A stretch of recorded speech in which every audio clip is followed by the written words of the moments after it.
الله الرحمن الرحيم.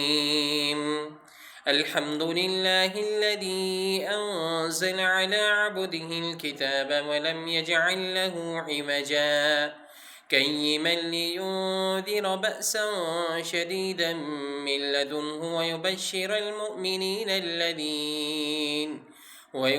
المؤمنين الذين يعملون الصالحات أن لهم أجرا حسنا ماكثين فيه أبدا وينذر الذين قالوا اتخذ الله ولدا ما لهم به من علم ولا لآبائهم كبرت كلمة تخرج من أفواههم إن يقولون إلا كذبا فلعلك باخع نفسك على آثارهم إن لم يؤمنوا بهذا الحديث أسفا.